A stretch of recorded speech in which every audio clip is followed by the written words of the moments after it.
제가 더 어색해 보입니까? 여러분들이 더 어색해 보입니까?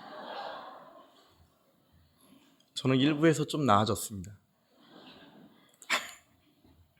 내가 약할 때 가장 강함이고 스스로를 이방인의 사도여 지극히 작은 자로 소개하는 사도 바울이 갑자기 자신의 스펙을 자랑하고 나열합니다.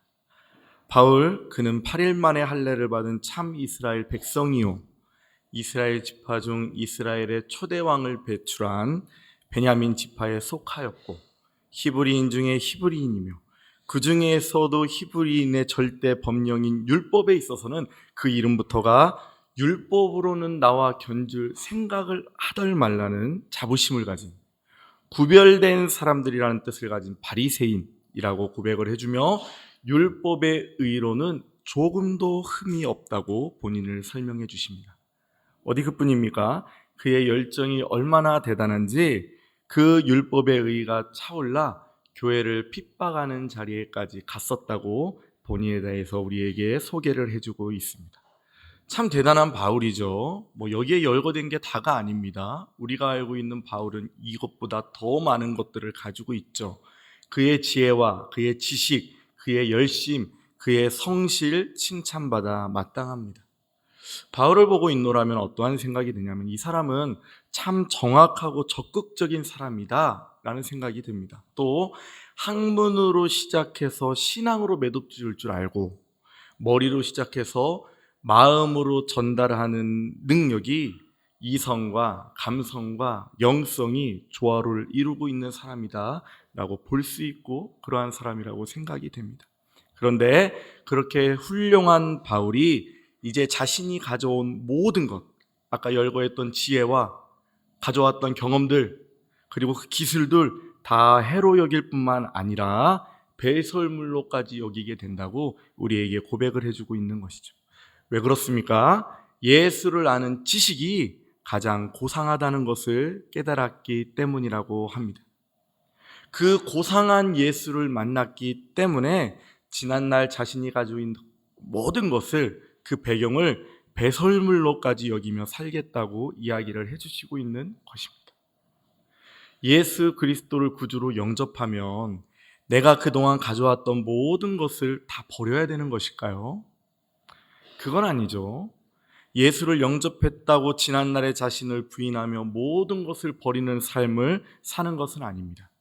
실제로 사도 바울은 자신이 가진 로마 시민권을 이용하여 전도에 활용하기도 하였고 지난날 습득한 텐트 기술을 가지고 자비랑 선교를 이어나가기도 합니다. 바울이 오늘 이야기하고 있는 해와 배설물로 여긴다는 말은 삶의 우선순위와 의지하는 대상을 바꾸었다는 이야기가 되는 것입니다. 이제는 모든 삶의 우선순위를 예수 그리스도에게 두겠다는 이야기이고 이제는 율법의 의의가 아니라 믿음의 의의를 의지하며 살아가겠다는 고백이 되는 것입니다. 바울의 이 모든 것은 하나님을 사랑하는 도구로 사용되어질 것입니다. 어떻게 그러한 다짐이 가능하게 되었을까요? 오늘 본문 9절 말씀인데 우리 다 함께 읽어보겠습니다. 시작! 그 안에서 발견되려 함이니 내가 가진 의는 율법에서 난 것이 아니요 오직 그리스도를 믿음으로 말미암은 것이니 곧 믿음으로 하나님께로부터 난 의라. 아멘. 바울이여 그 기쁨을 알아버렸습니다. 예수로 살아내는 기쁨이 얼마나 큰 기쁨인지를 알게 되었습니다. 말씀처럼 그 안에서 발견되려 함이라. 그 안에서 발견되려 함이라는 이 말씀은 예수와 연합되는 기쁨을 누리기를 원한다는 말이 되는 겁니다. 사랑하는 성도 여러분 명심하시길 바랍니다. 성도의 참 기쁨은요, 우리 주님 안에 거하는 것입니다. 성도의 참 기쁨은 주님과 함께하는 것이라는 사실을 반드시 기억하시며 사실 수 있게 되기를 주님의 이름으로 축복합니다. 주 안에서 발견되는 것, 그것이 우리의 기쁨이고 우리의 목적입니다. 우리가 예수를 왜 믿나요? 여러분 예수를 왜 믿으십니까? 여러 가지 대답이 오고 갈 수 있을 텐데 구원받기 위해서요. 맞습니다. 천국 가기 위해서요. 당연하죠. 그럼 구원은 무엇이고 천국은 어디에 있나요? 구원은 하나님과 절대로 함께할 수 없는 존재가 하나님과 함께하는 삶을 살게 되는 것이 구원입니다. 천국은 어디에 있나요? 천국은 저 북쪽에 있나요? 남쪽에 있나요? 저 강 건너 있나요? 아니죠. 천국은 하나님과 함께하는 나라가 천국이 되는 것입니다. 반드시 기억하십시오. 하나님 계신 곳에 참 기쁨이 있고 하나님 계신 곳에 참 평안이 있는 줄로 믿습니다. 그 기쁨을 고백하시며 자랑하시며 사는 우리가 되기를 진정으로 소망합니다. 그런데 오늘날 현대 신앙인들은 어떤 기쁨을 기대하며 살아가고 있나요? 내 자녀가 잘 되는 것, 내 사업이 번창하는 것, 내가 강건하여서 내가 하고자 하는 모든 일을 이루며 사는 것이 우리의 즐거움은 아니던가. 최근 들어 여러분들의 입술에 달고 있는 기쁨의 제목은 어떤 것입니까? 무엇을 했는데 이루어졌다. 물론 기쁘죠. 어떤 것을 소망하며 간구했는데 그것이 내 눈앞에 딱 이루어졌다. 자랑할 일이죠. 하지만 그것이 우리의 참 기쁨이라면 우리는 어쩌면 핀트가 나간 길을 걸어가고 있는 걸지도 모릅니다. 자, 오늘 주님과 함께 드리는 이 예배는 여러분에게 감격인가요? 아니면 덥지만 내가 힘을 내서 나아가야지. 주일날 주일 예배를 안 드리면 벌 받는다는데 힘을 내서 가야지 하는 주일 예배인가요? 시간을 정하여 주님 앞에 무릎 꿇고 기도하는 그 자리는 여러분에게 고행의 자리인가요? 아니면 세상 어느 곳과도 바꿀 수 없는 평안의 자리인가요? 하나님의 사랑을 전하는 전도의 자리는 하라고 하니까 하는 수고의 자리인가요? 아니면 내게 가장 귀한 것을 나누는 사랑의 자리인가요? 스스로에게 정직한 답변들을 내놓으시기를 바랍니다. 주객이 전도되어 버렸습니다. 우리 자녀들 원하는 것 이루며 하나님의 살아계심을 깨달으라고 기도하던 것이 우리 사업 확장하여 열방에 선교하며 선한 영향력을 발휘하라고 소망하던 것이 내 몸 하나 강건하여 하나님 앞에 온전히 예배하고 찬양하며 주의 일을 게을리 하지 말라 간구하던 것이 어느 순간 하나님은 쏙 빠지고 내 자녀, 내 재산, 내 건강 나만 남아있지는 않은가요? 기억하시길 바랍니다. 여호와를 기뻐하는 것이 우리의 참 능력이고 우리의 방향이고 우리의 본질임을 말입니다. 오늘 지난날 모든 것을 없이 할 정도로 예수를 아는 지식이 가장 고상하다고 자랑하는 사도 바울을 통해 다시 한번 깨달아지는 은혜가 여러분의 삶 가운데 충만하기를 간절히 소망합니다. 그래서 그 즐거움을 다시 회복하십시오. 그 기쁨을 누리려 나아가십시오. 하나님이 여러분의 발걸음을 지켜주실 줄로 믿습니다. 그래서 사도 바울은 오늘도 달려갑니다. 예수 그리스도에게로 달려갑니다. 그 고난에 그 죽음에 참여하는 자로 살아내기를 원하고 또 원합니다. 정말 대단한 바울이라는 생각을 해보게 됩니다. 그래서 바울이 얻는 것이 무엇인가 보니 죽은 자 가운데서 부활을 얻고자 한다고 우리에게 고백을 해 주십니다. 그러니까 그렇게 열심히 해서 얻는 게 무엇인가 봤더니 부활의 능력이라고 합니다. 부활의 능력은 무엇일까요? 여러분 수학 공식과 같이 외워도 됩니다. 우리 예수님은 순종하심으로 죽음에 이르렀고 그 죽은 예수님을 부활시켜 주신 분이 하나님입니다. 그러니까 예수의 능력은 순종이고 하나님의 능력은 부활입니다. 여기서 사도 바울이 부활의 능력을 얻고자 한다는 이야기는 하나님의 역사, 하나님의 섭리, 하나님의 능력을 힘있기를 원한다고 고백하고 있는 겁니다. 내가 정말 그렇게 할 수는 없겠지만 예수 그리스도와 같이 순종하는 자의 모습으로 살아내서 부단히 노력해서 하나님의 능력을, 하나님의 도우심을 받아 이 땅 가운데 주의 복음을 전파하겠다는 포부를 빌립보 교회를 향해 선포하고 있는 것입니다. 오늘 우리가 읽는 책은 빌립보서입니다. 빌립보서는 우리가 잘 알듯 바울의 옥중서신입니다. 바울의 자유가 억압된 채 쓴 성경책이죠. 옥중에 있는 바울이 이제 더 이상 무엇을 할 수 있다고 아직도 저만한 포부를 빌립보 교인들에게 선포하고 있는 것일까? 바울은 이야기합니다. 12절 말씀 다 함께 읽어볼게요. 시작. 내가 이미 얻었다 함도 아니요 온전히 이루었다 함도 아니라 오직 내가 그리스도 예수께 잡힌 바 된 그것을 잡으려고 달려가노라. 아멘. 재미있게 보시기 바랍니다. 바울은 아직 멀었답니다. 한참 더 가야 한다고 이야기를 합니다. 힘을 더 내야 한다고 이야기를 합니다. 걷지 않고 달려가겠노라 이야기를 합니다. 어디로요? 예수께 잡힌 바 된 그곳으로 말입니다. 거기가 어디인가요? 다메섹 도상인가요? 아나니아에게 안수를 받고 눈에서 비늘 같은 것이 떨어지던 그 자리인가요? 상관없습니다. 하나님께서 버러지만도 못한 나를 사랑하여 주신 그 자리, 사람을 쳐 죽이며 인간 말종과 같은 모습으로 살던 나 같은 죄인을 용서하여 주신 그 자리, 그런 먼지투성인 나를, 살기가 등덩한 나를 털어주며 안아주며 이 사람은 내 이름을 이방인과 인분들과 이스라엘 자손들에게 전하기 위하여 택한 나의 그릇이라고 선포하여 주신 그 자리로 바울은 오늘도 달려가겠노라 이야기를 하고 있는 것입니다.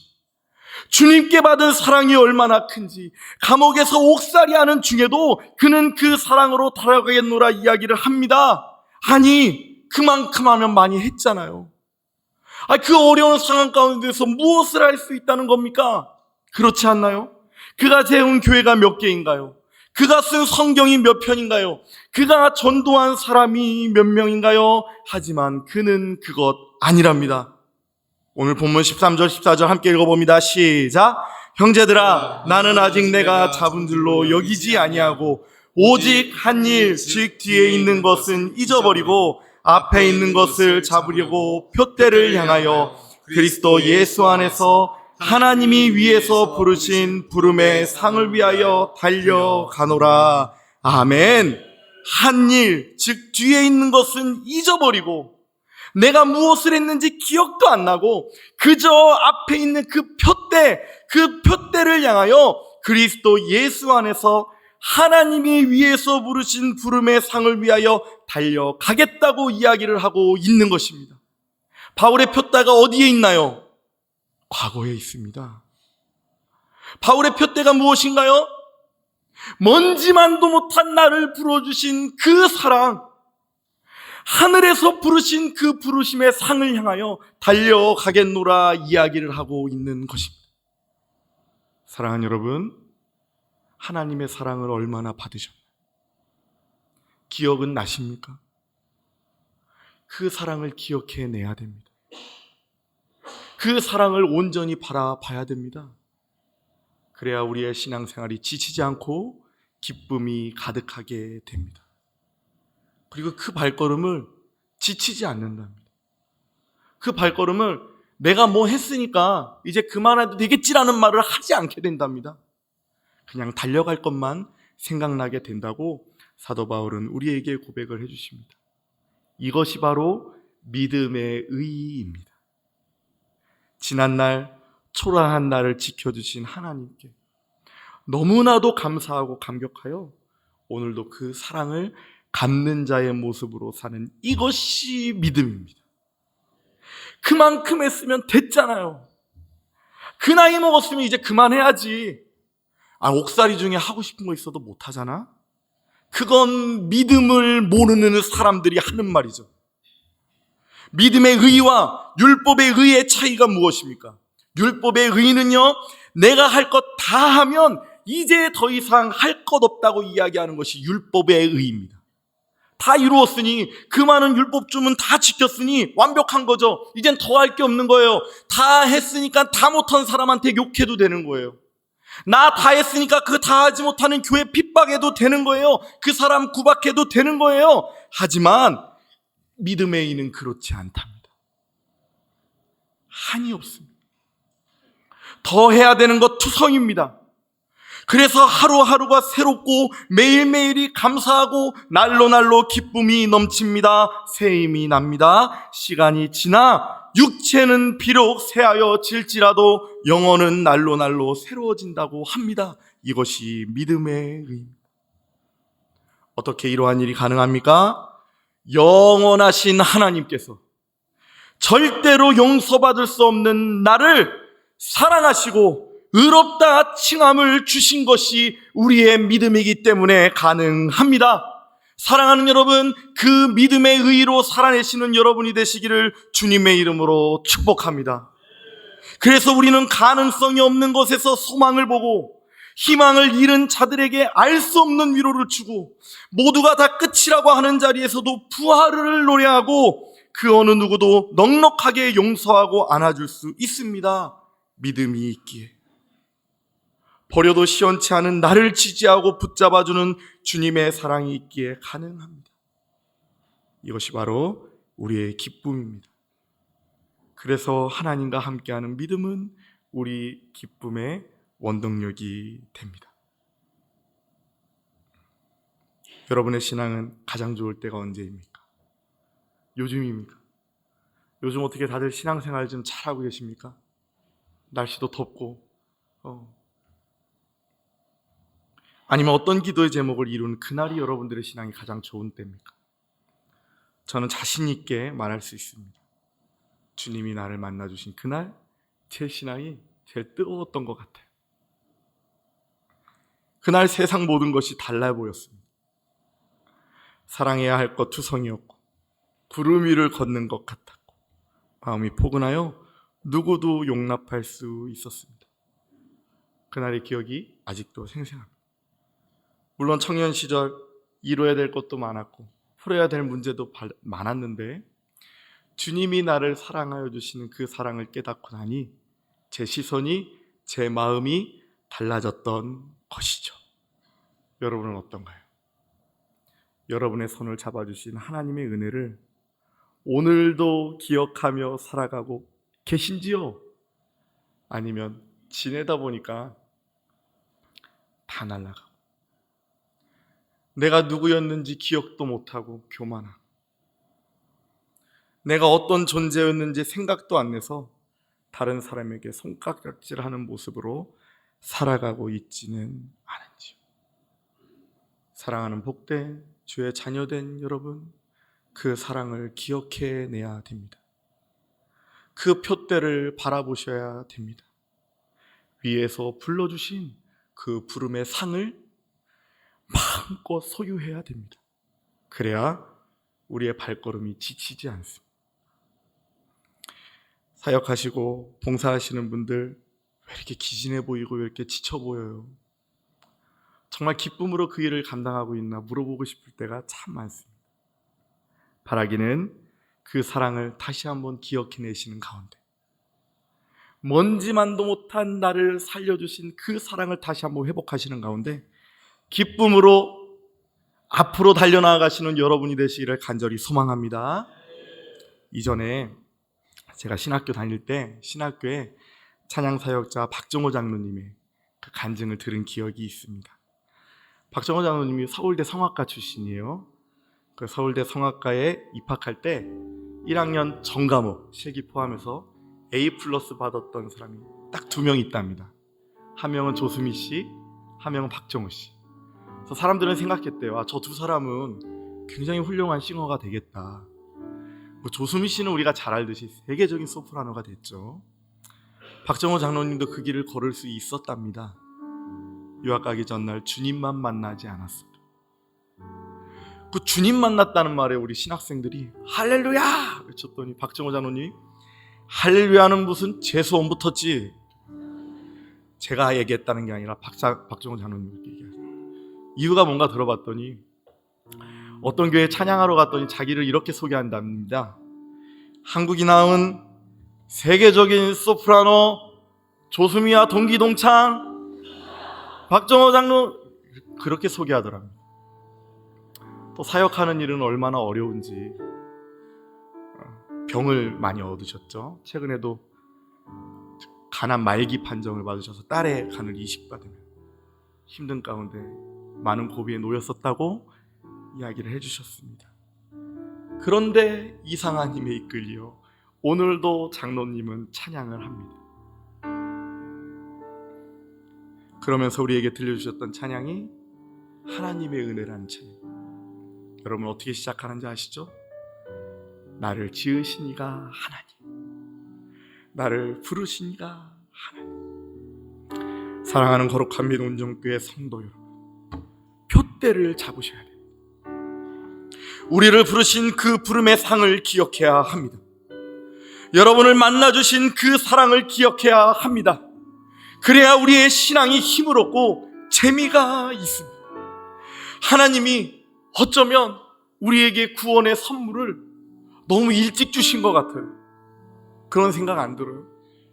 구원의 은혜를 줄까 말까 숨이 꼴딱꼴딱 넘어갈 때까지 기다렸다가 옛다 하고 주셨으면 우리가 끝까지 긴장하면서 열심히 했을 텐데 너무 일찍 주셨어. 그래서 그 사랑도 잊어버린 채 그냥 습관적으로 예배하며 신앙하며 살아가는 우리는 아니죠. 사랑하는 여러분, 우리를 사랑하여 주신 그 십자가를 바라보십시오. 우리를 위해 헌신하신 예수 그리스도를 묵상하십시오. 그리하여 방향 없는 자처럼 살아내지 마시고 그 표대를 향하여 힘차게 달려나가시는 여러분이 되시기를 주님의 이름으로 축복합니다. 소년도 쓰러지고 장정도 늙어가나 언제나 소망이 가득한 소년이고 아마추어같이 나는 부족하여 하나님이 이끌어주십니다. 고백하는 자로 살아내시길 바랍니다. 가진 자 쓰러지고 높은 자 떨어져도 독수리 날개치며 오르듯 전진하는 주님의 자녀들이 되시기를 간절히 소망합니다. 그 길이 우리 신앙의 선배 사도 바울의 걸음이었고 우리도 이와 같이 살아내기를 진정 바라고 원하는 마음으로 우리에게 권면해 주고 있다는 것 다시 한번 발견해 보시는 가운데 힘차게 달려나가시는 주님의 자녀들이 되시기를 간절히 소망합니다.